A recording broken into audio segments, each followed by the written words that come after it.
ओम नमो भगवते वासुदेवाय।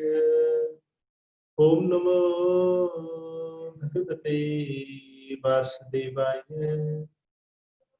नारायणं नमस्कृत्य नरं चैव नरोत्तमं देवीं सरस्वतीं व्यासं ततो जयामुदीरये। नष्टप्रायेषु अभद्रेषु नित्यं भागवत सेवया भगवती उत्तम श्लोके भक्तिराभवती नैष्टिकी।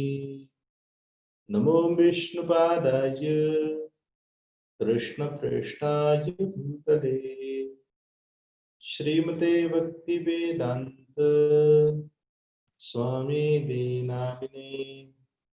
नमस्ते सारस्वते देवे गौरवाणी प्रचारिणे निर्विशेष शून्यवादी पाश्चात्य देशतारिणे। जय श्री कृष्ण चैतन्य प्रभु नित्यानंद श्री अद्वैत गदाधर श्रीवासादि श्री गौर भक्त वृंद। हरे कृष्णा कृष्ण कृष्ण हरे हरे, हरे राम राम राम हरे हरे, हरे कृष्णा कृष्ण कृष्ण हरे हरे, हरे राम राम राम हरे हरे, हरे कृष्णा कृष्ण कृष्ण हरे हरे, हरे राम राम राम हरे हरे। हरे कृष्ण। उपस्थित समस्त भक्तों को हम हार्दिक स्वागत करते हैं आज के हमारे इस कथा प्रसंग में। चैतन्य चरितामृत ग्रंथों से चैतन्य चरितामृत ये श्रीमद् भागवत के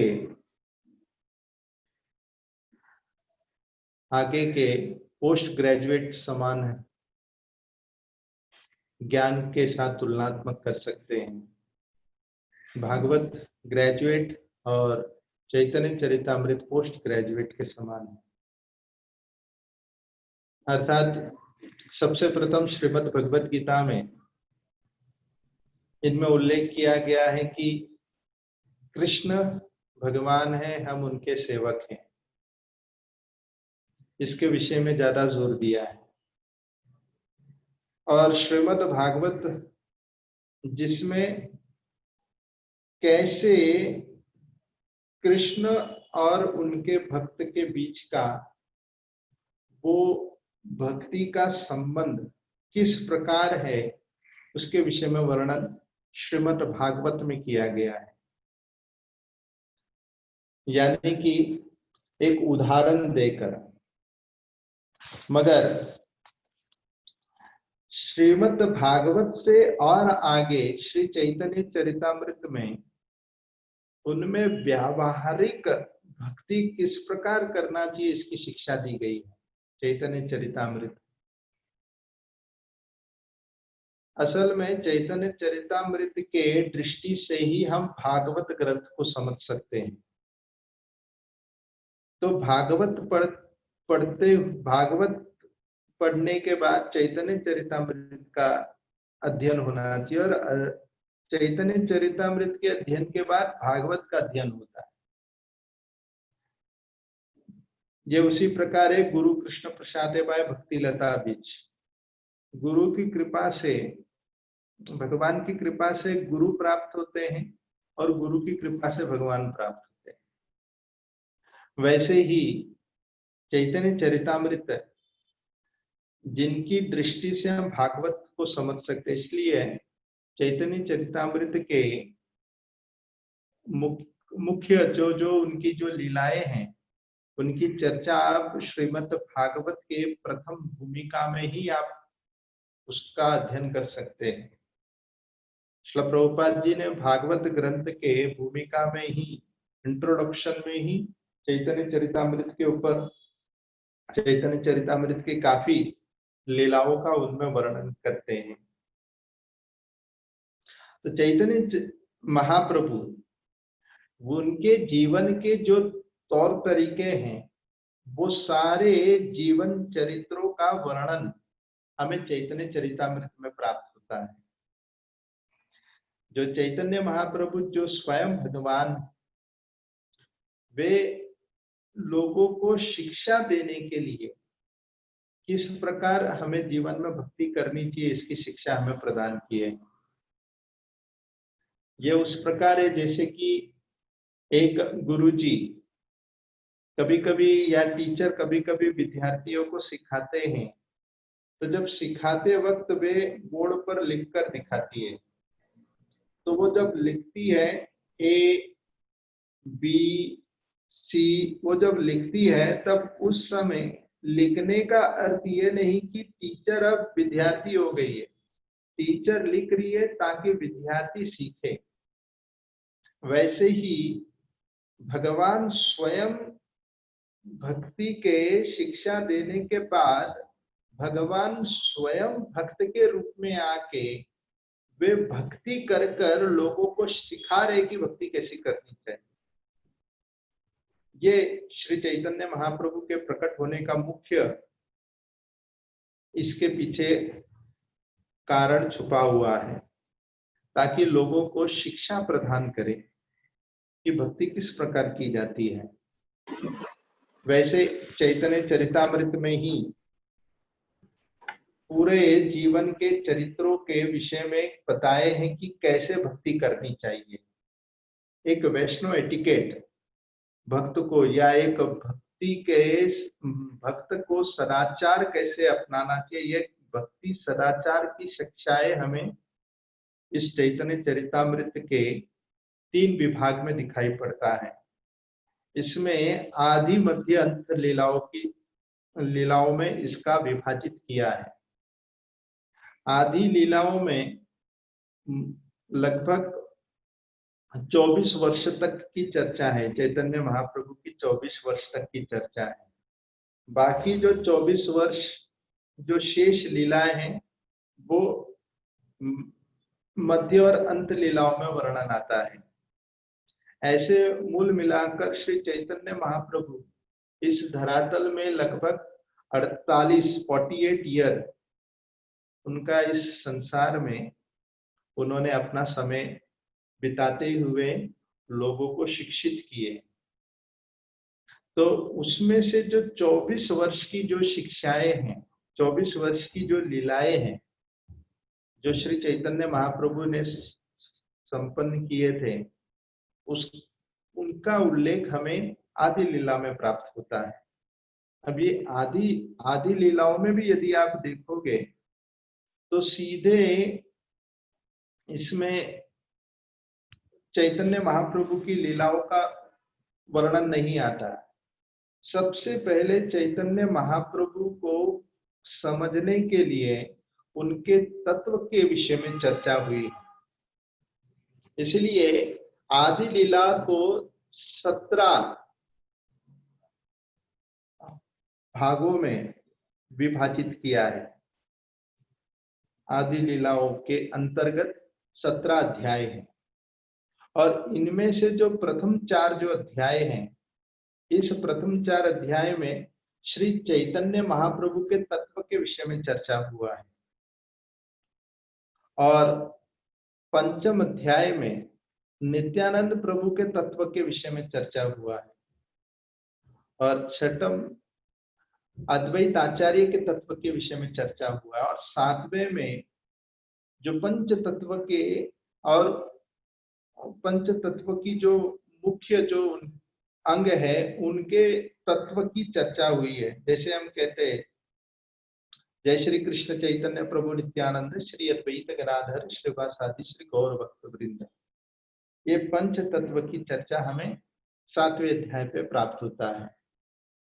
और 8 से लेकर 12 तक, इसी अध्याय के 8 से लेकर 12 तक चैतन्य महाप्रभु के जो पार्षद गण हैं, उनके विभिन्न पार्षदों के अनेक अनेक कैरेक्टरों का वर्णन है, अनेक अनेक उनके लीलाओं में जो भाग लेने वाले हैं उनकी चर्चा की गई है। और साथ ही साथ इसी में ही श्री चैतन्य महाप्रभु की कृपा के विषय में चर्चा हुआ है, 8 से लेकर 12 अध्याय तक। और 13 से लेकर 17 जो अंतिम, यदि आप गौर करोगे, अंतिम जो 5 अध्याय हैं, यहां से लीला शुरू होती है चैतन्य महाप्रभु की। तो 1 से लेकर 12 तक हमें केवल सिद्धांतों की चर्चा प्राप्त होगी। तो हो सकता है कि ये 1 से लेकर 12 तक के बीच में हो सकता है कि काफी लोग इस चैतन्य चरितामृत की गाड़ी को कहीं पे छोड़ ना दे, तो उसे धैर्य रखना चाहिए और सिद्धांत जानने के लिए उसे आलसपन नहीं करना चाहिए। तो सिद्धांतों की चर्चा हमें 1 से 12 तक सुनने प्राप्त होगा। यदि चैतन्य चरितामृत को अच्छी तरह अगर समझना है, तब तो फिर हमें सिद्धांत को समझने के लिए कभी आलसपन नहीं करना चाहिए। तो ऐसे 1 से 12 के बाद 13वें अध्याय से 14, 15, 16, 17 इन 5 अध्याय में हमें भगवान श्री चैतन्य महाप्रभु की बाल लीलाओं के विषय में चर्चा आएगी और 24 वर्ष तक की उनकी चर्चाएं हैं। फिर 6 वर्ष की जो चर्चाएं हैं, यानी 30 वर्ष, बाकी के जो 6 वर्ष है उनकी चर्चा हमें मध्य लीला में प्राप्त होगी, जिसमें 1 से लेकर 25 अध्याय हैं। ये 6 वर्ष के लिए 25 अध्याय दिए कृष्णदास कविराज गोस्वामी ने, और बाकी के जो 18 वर्ष है उनकी चर्चा अंत लीला में की गई है 20 अध्यायों में। तो यहाँ पर चैतन्य महाप्रभु की बाल लीलाओं को यदि आप यहाँ पर अगर ध्यान दे तो केवल 5 अध्याय में ही 24 अध्यायों की चर्चा क्यों हुआ है? क्योंकि जो चैतन्य चरितामृत के अलावा भी और भी ग्रंथ है जिसमें इनके विषय में वर्णन किया गया है। इसलिए बताया जाता है कि ऐसे 3 ग्रंथ और है, एक है चैतन्य भागवत, दूसरा है चैतन्य मंगल और चौथा है चैतन्य चरित्र और चैतन्य चरितामृत। ये 4 हुए। तो चैतन्य भागवत में जो वृंदावन दास ठाकुर ने इसका वर्णन किया है, चैतन्य भागवत, इसके अंदर जब वृंदावन दास ठाकुर जब चैतन्य मंगल जब लिखना आरंभ किए थे तो लिखते हुए इतना डूब गए थे चैतन्य महाप्रभु के इसमें कि उसमें मुख्यतः बाल लीलाओं की ही चर्चा है। इसी कारण से जो चैतन्य मंगल में, जो चैतन्य भागवत में जो वर्णन है, जो अधिकतर बाल लीलाओं का जो वर्णन है, वो हमें चैतन्य चरितामृत में नहीं दिखता, जो कृष्णदास कविराज गोस्वामी ने वर्णन किए हैं। क्योंकि कृष्णदास कविराज गोस्वामी ने ये देखा कि जब बाल लीलाओं का वर्णन इतना विस्तार से है तो हम आगे के विषय में कहेंगे, जो रघुनाथ दास गोस्वामी ने उनके विषय में उन्हें शिक्षा प्रदान किए थे। इसीलिए चैतन्य भागवत और चैतन्य मंगल लोचन दास ठाकुर ने लिखा और चैतन्य चरिता मुरारी गुप्ता ने लिखे और चैतन्य चरितामृत कृष्णदास कविराज गोस्वामी ने वर्णन किए। और इस प्रकार इन ग्रंथों के विषय में, चैतन्य चरितामृत के ग्रंथों के विषय में कृष्णदास कविराज गोस्वामी के द्वारा हमें प्राप्त हुआ है। कृष्णदास कविराज गोस्वामी शुरू में ही चैतन्य चरितामृत के आदि लीला के प्रथम अध्याय में वे वर्णन करते हैं। अब इसमें लगभग बताया गया है कि 105 श्लोक तक इसका वर्णन है, लगभग इसी अध्याय में आसपास। तो सबसे प्रथम 1 से लेकर 14 नंबर श्लोक तक हम चर्चा करेंगे। जो आज हमारा जो विषय होगा वो लगभग कोशिश हम करेंगे कि 17 नंबर तक करें, नहीं तो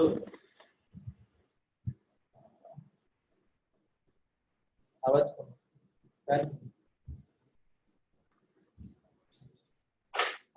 नहीं तो 1 से लेकर 17 तक हम करेंगे, अन्यथा हम 14 नंबर तक इसकी आज विषय की चर्चा होगी।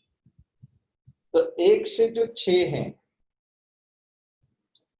इसमें चैतन्य महाप्रभु के तत्व की चर्चा हुई है, और 7 नंबर से 11 नंबर तक नित्यानंद प्रभु के तत्व की चर्चा हुई है, और 12 से 13 तक अद्वैत आचार्य के तत्व की चर्चा हुई है, और अंततः गत्वा 14 नंबर श्लोक में पंच तत्व के विषय में चर्चा हुआ है, और 15, 16, 17 इन तीनों श्लोक में संबंध अभिधेय प्रयोजन के मूल विग्रह की चर्चा हुआ है।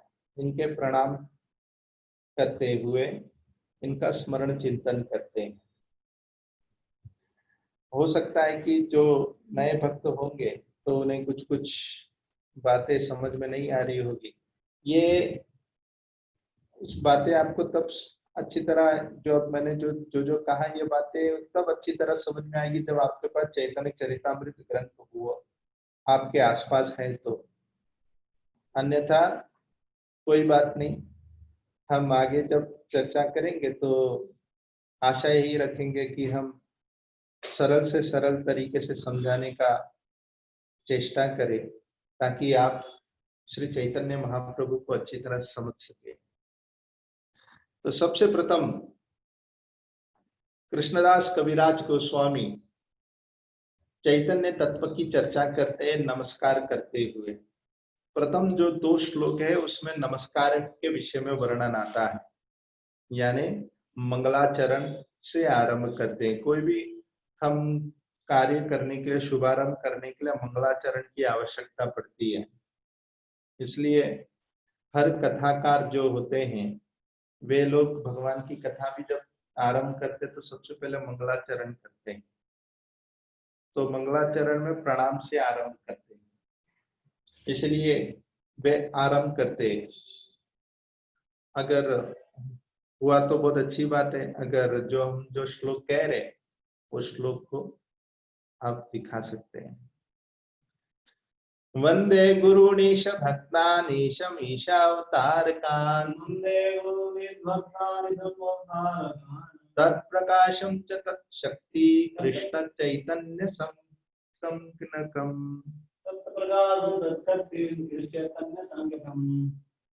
तो वर्णन आता है यहाँ पर सबसे प्रथम 5 श्री तत्व को प्रणाम करते हुए यहाँ पर मंगलाचरण आरंभ करते हैं। तो वे 5 कौन कौन है? सबसे पहले वंदे गुरु, प्रणाम करते, गुरु को सबसे प्रथम प्रणाम करते। यहाँ पर गुरु तो एक होता है, लेकिन इस यहाँ पर गुरुन कहा है। गुरुन यानी बहुवचन। तो बहुवचन गुरु को क्यों यहाँ पर वर्णन किया है? इसीलिए क्योंकि दीक्षा गुरु एक होते, शिक्षा गुरु अनेक होते हैं। इसकी चर्चा हम आगे करेंगे, इस पर और विस्तार रूप में चर्चा आएगी। वंदे गुरुण ईश भक्तान, वे ही श्री चैतन्य महाप्रभु, वे गुरु के रूप में प्रकट हुए। ईश भक्तान, भक्त के रूप में प्रकट हुए।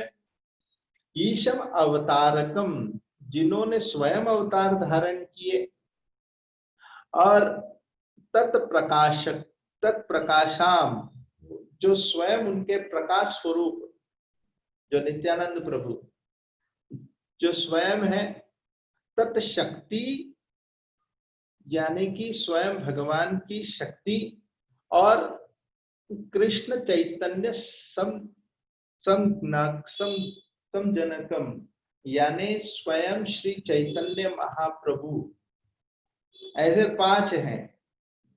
वे 5 तत्व को प्रणाम करते हैं। गुरु भक्त भगवान के विभिन्न अवतार और भगवान के स्वयं विस्तार प्रकाश स्वरूप और भगवान की चित्त शक्ति और स्वयं श्री चैतन्य महाप्रभु, इनको सबसे प्रथम कृष्णदास कविराज गोस्वामी प्रणाम करते हुए वे आगे प्रणाम किसे करते हैं? वंदे श्री कृष्ण चैतन्य नित्यानंद सहोदितो गौड़ उदय पुष्पवंतो चित्रो संतो तमोनुदो। तो कहते हैं वंदे श्री कृष्ण चैतन्य। तो श्री कृष्ण चैतन्य महाप्रभु के साथ साथ में मैं प्रणाम करता हूँ नित्यानंद प्रभु को। गौड़ उदय, जो गौड़ देश से जिनका उदय हुआ है, जो बंगाल के रहवासियों को गौड़ स्थान माना जाता है, और इसी कारण से हमारे संप्रदाय में अनेक जो भक्त हैं वे बंगाल से होने के कारण हम भी अपने संप्रदाय को गौड़ीय संप्रदाय कहते हैं। गौड़ीय संप्रदाय यानी कि हम भी इसी प्रणाली में जुड़े हुए हैं। जो श्री चैतन्य महाप्रभु जो गौड़ संप्रदाय के मुख्य पौंडराचार्य हैं, और ऐसे गौड़ उदय, गौड़ स्थान पर इनका उदय हुआ है। और किस प्रकार दिखाई पड़ा? पुष्पवंतो यानी कि वे इस प्रकार प्रकट हुए जिस प्रकार सूर्य और चंद्र प्रकट हो रहे हैं। तो ऐसे श्री कृष्ण चैतन्य महाप्रभु और नित्यानंद प्रभु का प्राकट्य हुआ। और कैसे प्रकट, कहां से प्रकट होता हुआ दिखाई दिया? तो चित्रो संदो तमो अनुदो। संदो यानी कि जो ऐसे आशीर्वाद प्रदान किए कि जिन्होंने जितने भी तमाम उदो, जितने भी अंधकार है, वो सारे अंधकार को छिन्न भिन्न कर दिए केवल इनके प्रकट होने मात्र से। तो चैतन्य महाप्रभु और नित्यानंद प्रभु गौड़ देश से प्रकट होकर पूरे विश्व के अंधकार को उन्होंने समाप्त कर दिए। तो वैसे श्री चैतन्य महाप्रभु ने किए क्या? उन्होंने अंधकार दूर कर दिए।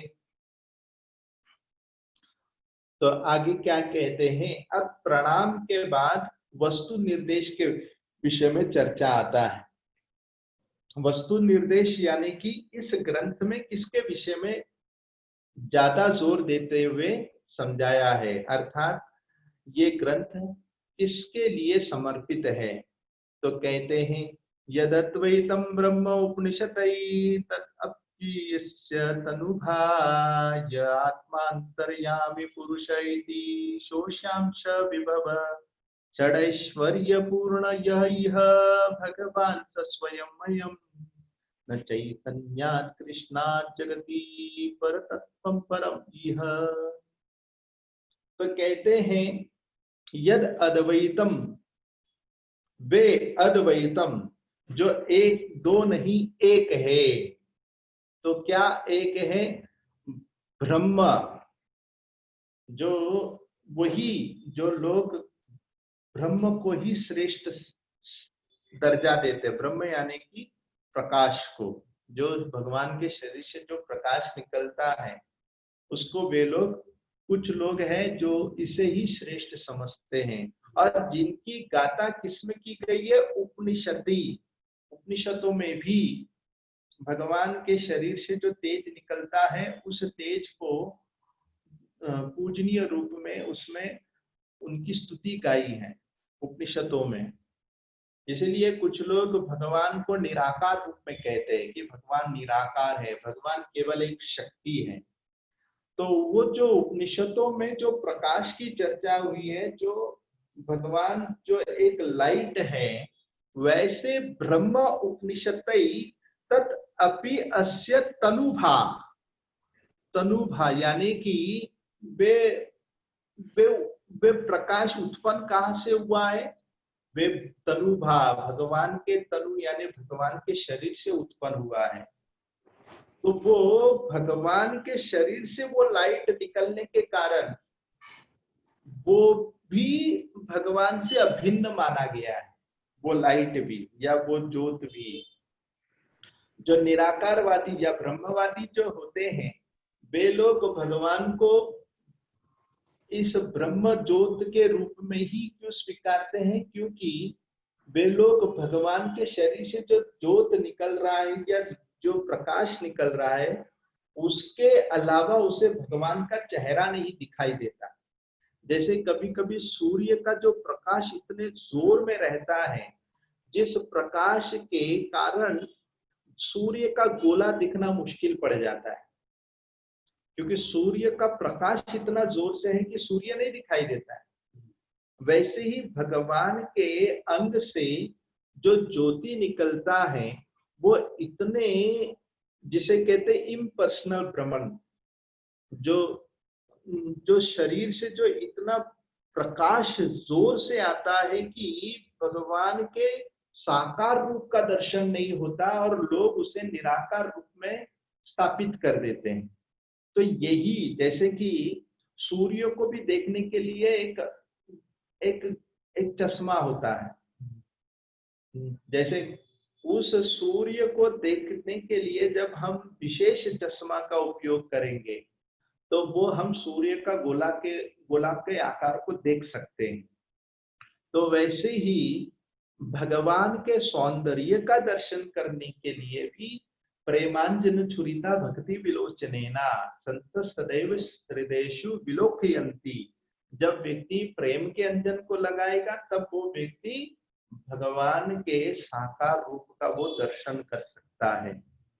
तो साकार रूप का दर्शन करने के लिए उसे करना क्या होगा? भक्ति को स्वीकारना पड़ेगा।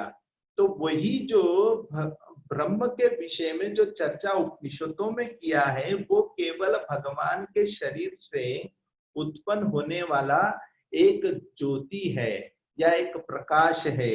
वही भगवान के विषय में यह आत्मांतर्यामी पुरुष, वही अंतर्यामी पुरुष के रूप में विद्यमान है। सबके हृदय में वही भगवान जो विद्यमान है परमात्मा के रूप में, और सबको हृदय में बैठकर सबका वे साक्षी रूप में विद्यमान है।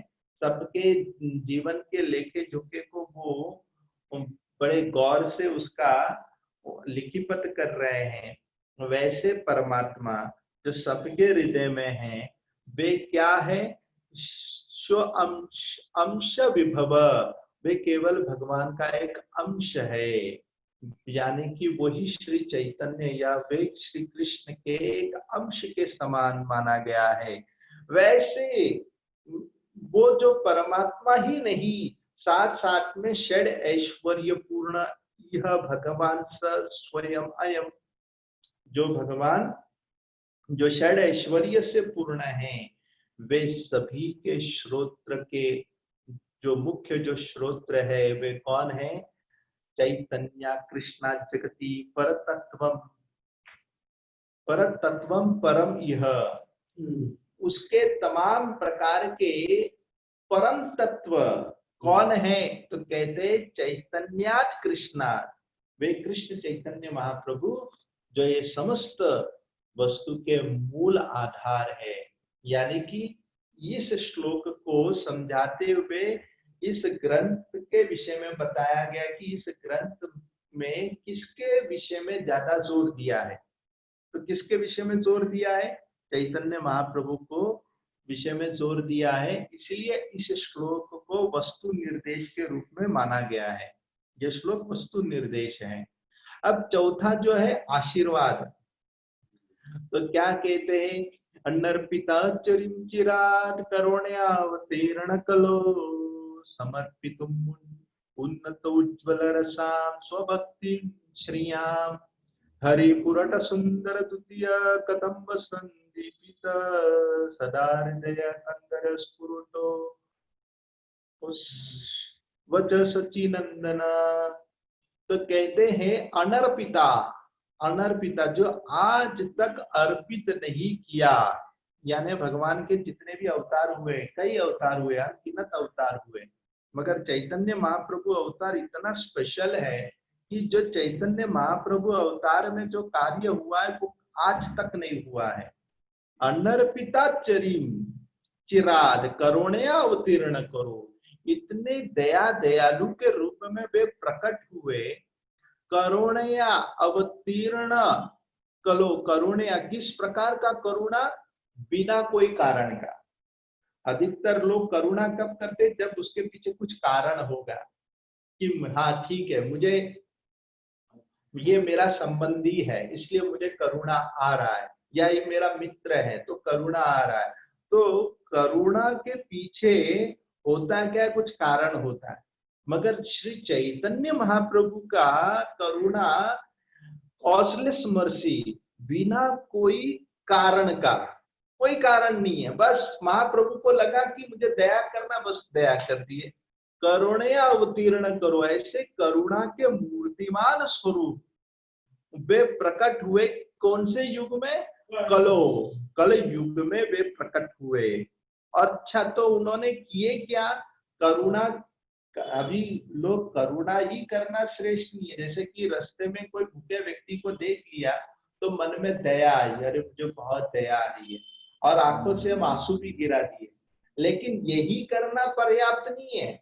यदि तुम्हें दया है, आंखों से आंसू गिर रहा है, तो तुम करो क्या, उन्हें जाकर भोजन दो, उन्हें जाकर अन्न प्रदान करो, जिससे उनका भूख मिट सके।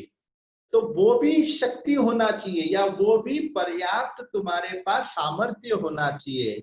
तो यहाँ पर श्री चैतन्य महाप्रभु ने केवल करुणा ही नहीं किए, करुणा के साथ उन्होंने उस उचित वर प्रदान किए। और उन्होंने क्या प्रदान किए, समर्पितुम, वो समर्पित किए। क्या समर्पित किए, उन्नत उज्ज्वल रसाम, उन्नत उज्ज्वल रसाम स्वभक्तिम श्रियाम, स्वभक्तिम, अपनी स्वयं की भक्ति उन्होंने उन्नत उज्ज्वल रसाम, सबसे भगवान की भक्ति का सर्वश्रेष्ठ रस को प्रदान किए। भगवान की भक्तियों में सर्वश्रेष्ठ रस क्या है, जो शांत, दास्य, साख्य, वात्सल्य और अंततः गत्वा माधुर्य। भगवान ने वैसे माधुर्य रस के उन्नत सर्वश्रेष्ठ रसाम वो प्रदान किए स्वभक्ति श्रियाम। और कैसे, अपनी भक्ति करने की शिक्षा प्रदान की है। भगवान कृष्ण की ही भक्ति करनी चाहिए। जैसे कि यहाँ पर दया में भी कितना दया है, दया में भी उन्होंने ऐसा दया किए कि उन्होंने अपना ही भोजन का थाली उन्हें दे दिया। अर्थात अपनी ही भक्ति को उन्होंने प्रदान कर दी भगवान कृष्ण ने। किसके ऊपर, कल युग के वासियों के ऊपर। और उन्होंने भक्ति प्रदान किए तो वे भगवंत का प्राकट्य या उनके दिव्य वपु के विषय में वर्णन करते। हरिपुरट सुंदर तुतीय कदम्ब संदीपित, हरिपुरट, हरि यानी कि हरि वो पुरट सुंदर, यानी कि वे पुरट सुंदर, यानी कि वे स्वर्ण रंग के प्रकट हुए, गोल्डन फॉर्म, इन गोल्डन फॉर्म, वे स्वर्ण क्रांति से प्रकट हुए, सुंदर द्वितीय। और वे इस प्रकार उनके शरीर के अंग की क्रांति थी, जैसे कि मानो कि कोई सोने का विग्रह हो। कदम्ब संदीपिता, और वे चारों तरफ ऐसे स्वर्ण रंग चारों तरफ बिखरता था जब उनके शरीर वे जहां उपस्थित रहते थे। वैसे श्री चैतन्य महाप्रभु को स्तुति गाते हुए कृष्णदास कविराज गोस्वामी क्या कहते, सदा हृदय कंदर स्फुरट वच सच्चिनंदन। वे कहते वैसे सचिनंदन मेरे हृदय कंदरे, मेरे हृदय के अंतर्गत वे कब विद्यमान होंगे, कब उनकी उपस्थिति होगी मेरे ऐसे घोर अंधकार रूपी हृदय के अंदर।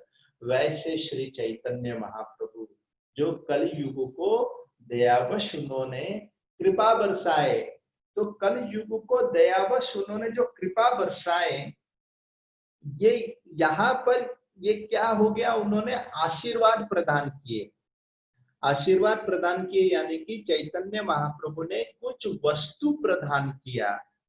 तो वस्तु यानी कि कुछ ऐसा बेनेडिक्शन उन्हें प्रदान किया या उन्हें ऐसा वर प्रदान किया जो कलयुग वासियों के लिए एक आशीर्वाद है। अब इसी श्लोक को, ये जो चौथे नंबर जो श्लोक हमने अभी जो चर्चा की है, इसी श्लोक को आप साथ में चैतन्य महाप्रभु के बाह्य कारण के साथ तुलनात्मक कर सकते कि प्रकट होने का बाह्य कारण क्या है। चैतन्य महाप्रभु के प्रकट होने का दो कारण है, एक होता है बाह्य कारण, दूसरा होता है अंदरूनी कारण। तो जो बाह्य कारण यानी एक्सटर्नल रीजन, तो वो बाह्य कारण क्या है चैतन्य महाप्रभु का प्रकट होने का, कि कलयुग वासियों को दया बरसाने के लिए वे प्रकट हुए। अब वे ही श्री चैतन्य महाप्रभु जो इनके बाह्य जो कारण जो है, जो बहिरंग के रूप में कारण जो प्रकट जो था, वो चैतन्य महाप्रभु बाह्य कारण के रूप में जो प्रकट हुए, इनकी जो चर्चाएं हमें इसी आदि लीला के तीसरे अध्याय में इसका वर्णन हमें प्राप्त होगा। तीसरे अध्याय में विस्तार से चर्चा आएगी, तभी हम और अच्छी तरह चर्चा करेंगे। अब वही चैतन्य महाप्रभु के अंदरूनी कारण के विषय में चर्चा आती है। तो क्या कहते हैं, राधा कृष्ण प्रणय विकृति प्रह्लादनी शक्ति रस्मात् एकात्मनो अपि भुवि पुरदेहि भेद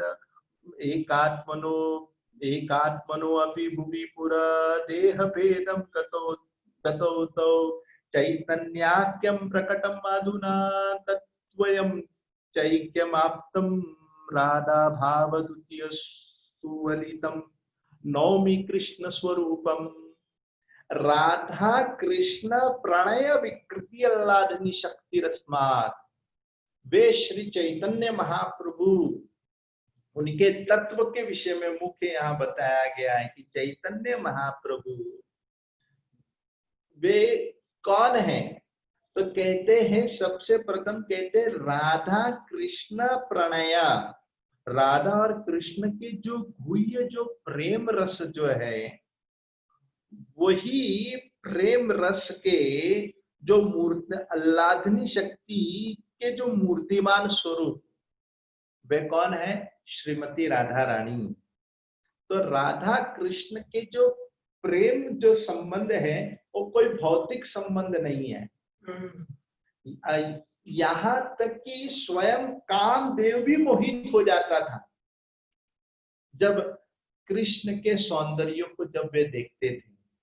कामदेव भी स्वयं आए थे रासलीला में कृष्ण के साथ, वे युद्ध ललकारते हुए, हमने इसकी चर्चा की थी।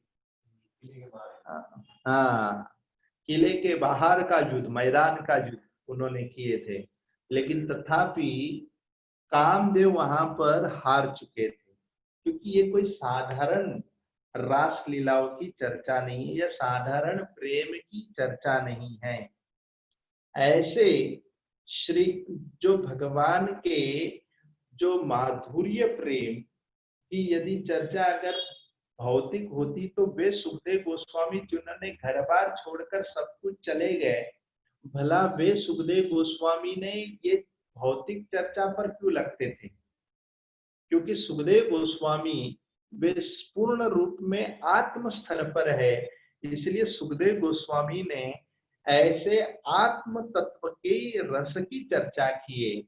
वैसे राधा और कृष्ण को क्या कहते, एकात्मनो अपि भुवि पुरदेह भेदम गतौ तौ। तो क्या कहते हैं, एकात्मनो, दोनों भी, क्या राधा कृष्ण प्रणय विकृति, जो राधा और कृष्ण जो है वे दोनों किस प्रकार हो गए, एकात्मनो, दोनों भी एक बन गए। और दोनों भी एक बन गए देह भेदम, भले ही देह अलग था, यानी दो वपु था, एक राधा और एक कृष्ण, दो वपु थे, मगर दोनों भी एक वपु बन गए। और जब एकात्मनो, जब दोनों एक हो जाते हैं तो कौन बन जाते हैं, चैतन्याख्यम प्रकटम, तो चैतन्य महाप्रभु के रूप में प्रकट हो जाते हैं। राधा और कृष्ण जब दोनों मिल जाते हैं तो चैतन्य आख्यम प्रकटम, अधुना तत्द्वयम चैक्यम आप एकम आप्तम। तो तत्द्वयम, तत्द्वयम यानी कि वो दोनों व्यक्ति, कौन, वो दोनों राधा और कृष्ण, वे दोनों च एकम आप्तम, यानी दोनों एक ही बन जाते हैं। तो वो कौन कहते हैं, चैतन्य आख्यम प्रकटम, वे तब श्री चैतन्य महाप्रभु के रूप में वे बन जा या प्रकट हो जाते हैं। अच्छा, ये कैसे बन गए, दोनों एक कैसे बन गए, तब वो अंतिम पंथ में इसका वर्णन करते हैं। राधा भाव द्वितीय सुवलितम नौमी कृष्ण स्वरूपम। राधा भाव, श्रीमती राधा रानी की भावनाओं को लेकर द्वितीय सुवलितम, यानी श्रीमती राधा रानी की भावना और श्रीमती राधा रानी के अंग की क्रांति, ये दोनों को लेकर वे नौमी कृष्ण स्वरूपम, वे दोनों भी बन गए कृष्ण स्वरूपम। वे दोनों को लेकर कृष्ण ने जब स्वीकारा तो स्वरूपम, तो एक स्वरूप बन गया, वो है चैतन्य महाप्रभु। हरि बोल।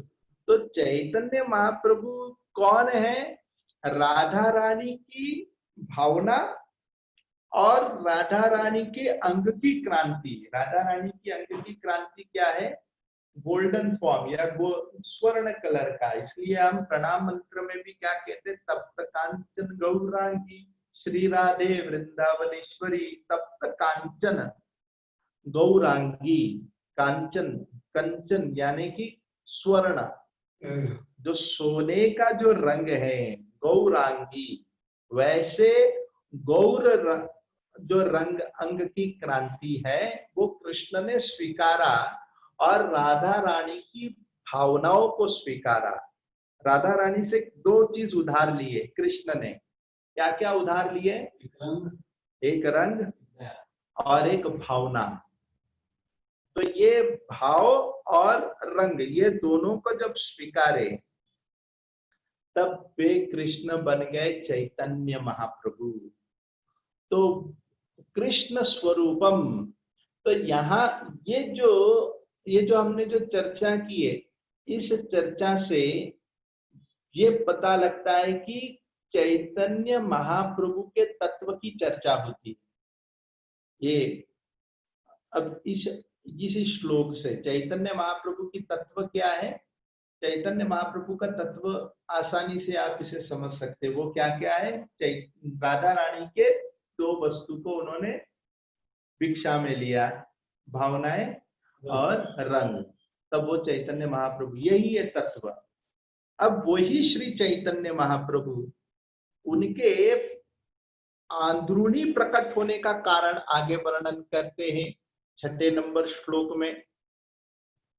तो क्या कहते हैं, श्री राधाय प्रणय महिमा कीदृशो वानयैव स्वात्यो येनाद्भुत मधुरिमा कीदृशो वा मदीया सौख्यं चास्य मद अनुभवत कीदृशं वेति लोभा तद्भावताय समजनि सती गर्भ सिंधु हरिंदु। तो कहते हैं श्री राधाय प्रणय महिमा, राधा रानी के प्रेम को जानने के लिए, राधा रानी के जो माधुर्य, जो प्रेम जो राधा रानी के हृदय में कृष्ण के लिए है, वो कृष्ण को परखना था कि ये मुझसे कितना प्रेम करती है।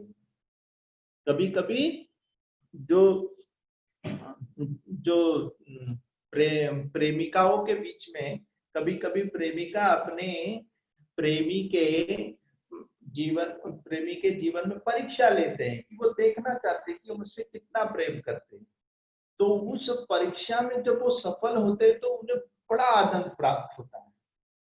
तो भगवान कृष्ण राधा रानी के अंदर प्रेम कितना है वो परखना चाहते थे कि वो मुझसे कितना प्रेम करती है। तो इसीलिए भगवान कृष्ण के प्रकट होने का अंदरूनी कारण, पहला कारण क्या है? श्री राधा प्रणय महिमा कीदृशो वाणीयाइव। तो वो भगवान कृष्ण से श्रीमती राधा रानी कितना प्रेम करती हैं, ये सबसे पहले जानने की इच्छा जग गई कृष्ण के मन में। तो कृष्ण ने किए क्या कि अभी मुझे जानना है कि इनके मन में मेरे लिए प्रेम कितना है, तो मुझे करना क्या होगा, इनका ही रोल खेलना पड़ेगा। और इनका ही रोल खेलने के लिए मुझे करना क्या होगा, इनकी भावनाओं को स्वीकारना पड़ेगा। अभी कोई भी व्यक्ति किसी का रोल खेलता है या नाटक करता है तो उनका भावना स्वीकारना जरूरी है। जैसे कि मान लो कि यदि कोई डुप्लीकेट व्यक्ति अमिताभ बच्चन का रोल खेल रहा है, कोई डुप्लीकेट रोल अमिताभ बच्चन का रोल खेल रहा है, तो उसे करना क्या होगा, अमिताभ बच्चन के सारी भावनाओं को स्वीकारना होगा। जब वो अमिताभ बच्चन के सारे भावनाओं को स्वीकारेगा तो अमिताभ बच्चन जैसे नाचेगा गाएगा। तो क्योंकि उसके जैसे भावनाओं को स्वीकार लिए तो फिर सारे तौर तरीके आ जाएंगे। तो वैसे ही कृष्ण ने अभी उन्हें अगर राधा रानी के विषय में, राधा रानी का अगर नाटक करना है तो राधा रानी के नाटक करने के लिए उन्हें राधा रानी की भावनाओं को स्वीकारना जरूरी समझे। इसीलिए राधा रानी की भावनाओं को स्वीकारते हुए राधा रानी के मन में मेरे लिए कितना प्रेम है वो समझ में आएगा।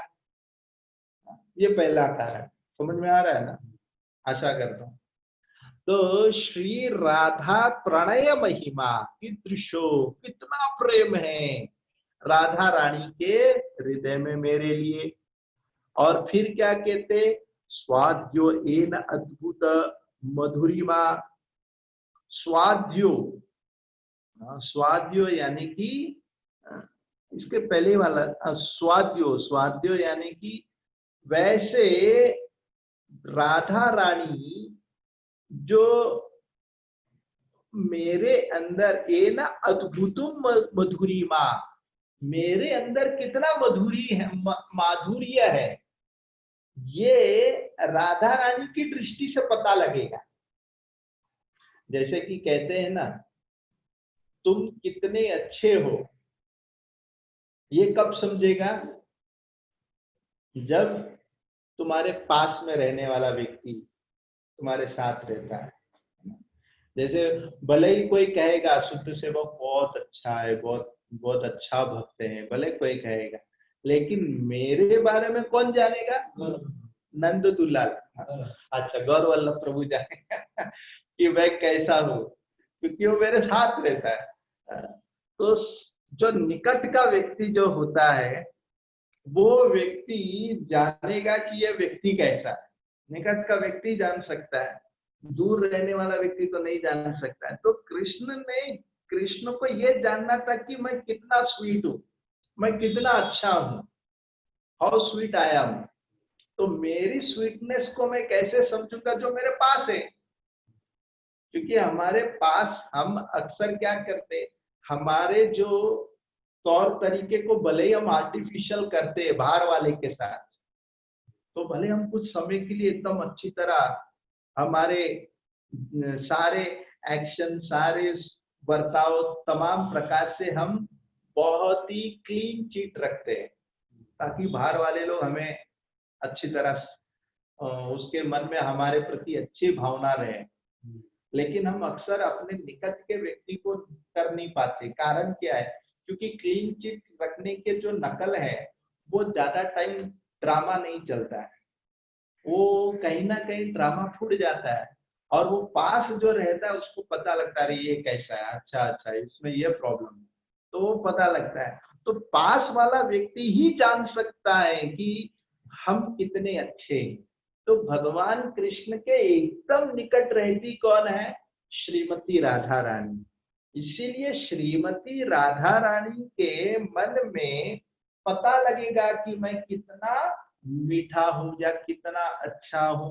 इसलिए स्वाद्यो एन अद्भुत अद्भुत मधुरिमा कि त्रिशोवा मधिया, वैसे कितना मैं मधुर हूं, हाउ वंडरफुल स्वीटनेस मेरे अंदर भरा हुआ है। ये मुझे कब पता लगेगा? जब मैं श्रीमती राधा रानी की भावनाओं को स्वीकारूंगा। अब देखिए, राधा रानी की भावनाओं को स्वीकारने का ये दूसरा कारण, या राधा रानी के रूप भावों को स्वीकारते हुए चैतन्य महाप्रभु के रूप में प्रकट होने का ये दूसरा कारण। सबसे पहला कारण क्या है कि कृष्ण ये जानना चाहते थे कि राधा रानी मुझसे कितना प्रेम करती है। दूसरा कारण कि राधा रानी के मन में मेरे लिए कितना मिठास है या मैं कितना मीठा हूं, ये जानने के लिए राधा रानी के मन के अंदर मुझे जाना पड़ेगा। तो ये दूसरा कारण। अच्छा, तीसरा कारण क्या है? सौख्यम चास्य मत अनुभवत अनुभवत अनुभवत, यानी कि वे श्रीमती राधा रानी मेरे साथ प्रेम करते हुए कितनी मधुरी, कितने माधुर्यों को वो रसास्वादन कर रही है। तो अब देखिए, ये जो तीसरा वाला जो पॉइंट है, हो सकता है कि आप इसको तीसरा और दूसरे के साथ मेलजोल खाते रहेंगे कि ये दोनों एक जैसे ही दिख रहा है। तो तीसरा वाला जो पॉइंट है, जो तीसरे पंथ में जो लिखा है, सौख्यम चास्य मत अनुभवत, यानी कि सौख्यम, कितना आनंद मिल रहा है श्रीमती राधा रानी को मुझसे मेरे मधुरी को स्वीकारते हुए। जैसे एक क्या है कि जैसे कि शुद्ध सेवक, वो कितना मिठास है, एक हुआ। दूसरा, शुद्ध सेवक के साथ गौर वल्लभ प्रभु है, तो उसको कितना मिठास मिल रहा है मुझसे, है ना? दोनों अलग हुआ कि नहीं? तो वैसे एक श्री कृष्ण ने ये पहला जानने देखा, पहला कारण, पहला क्या जानने की इच्छा रखी कि राधा रानी के मन में कृष्ण के लिए कितना प्रेम है, ये पहला कारण। दूसरा कि कृष्ण के अंदर कितना मिठास है, दूसरा हुआ। अच्छा, तीसरा क्या है कि राधा रानी को कृष्ण से कितना मिठास मिल रहा है ना? ये तीन कारण, ये तीन चीज को समझने का प्रयास किए। अब आप इसको और एक सरल रूप में आप इसे समझ सकते हैं, शायद ये उदाहरण फिट हो जाएगा।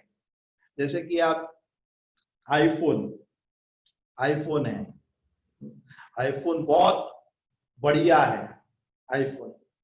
तो आईफोन के रस को, आईफोन के अंदर एक रस छुपा हुआ है, ठीक है? जो खरीदने के इच्छुक जो होते हैं, आईफोन के अंदर एक रस रहता है, और फिर वो खरीदने के बाद उसे एक दूसरा रस मिलता है। तो ये रस और वो रस में अंतर है। हाँ, जैसे आईफोन के अंदर कितना ऐप है, कितना उसमें सॉफ्टवेयर है, और उस सॉफ्टवेयर का उपयोग करके अनुभव मिलता है जब व्यक्ति खरीद के उसका उसको संचालन करता है उसी फोन को। तो वो हो गया दूसरा। वैसे ही कृष्ण के अंदर कितना रस है और कृष्ण से कितना रस मिल रहा है राधा रानी को, ये दोनों भी अलग है।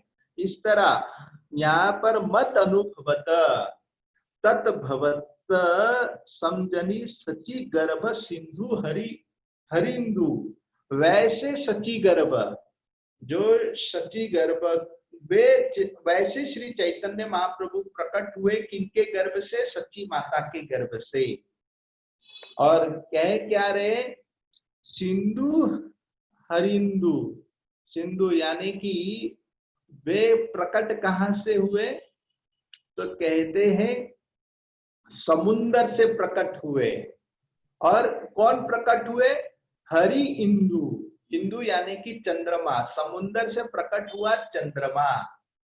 तो कभी कभी जैसे कि चंद्रमा जब समुंदर से जब प्रकट होता है तो दिखता कैसा है?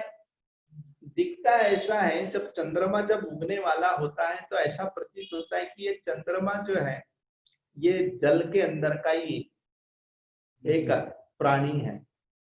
तो मच्छियों को सारे सबको क्या लगता है? अरे ये तो अपना आदमी है, ये चंद्रमा अपना आदमी है। लेकिन जब वो चंद्रमा उठकर जब आकाश में जाता है तब मच्छियों को विचार उसकी महिमा पता लगता है। अरे बाप रे, ये तो चंद्रमा था, हमें तो लगा हमारे घर का व्यक्ति है।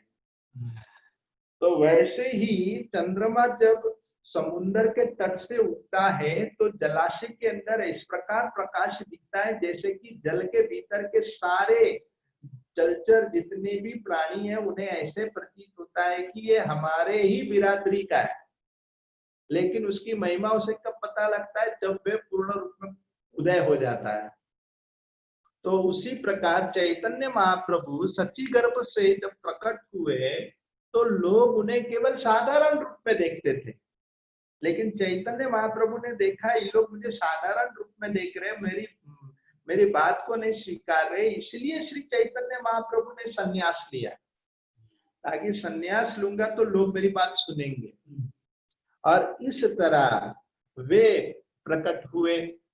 तो यहाँ तक जो हमने चर्चा की है ये चैतन्य महाप्रभु के तत्व की चर्चा हुई है। अब आगे 7 से लेकर 11 नंबर श्लोक है, इसमें नित्यानंद प्रभु की तत्व की चर्चा है। तो समय हो गया है, क्या करना है?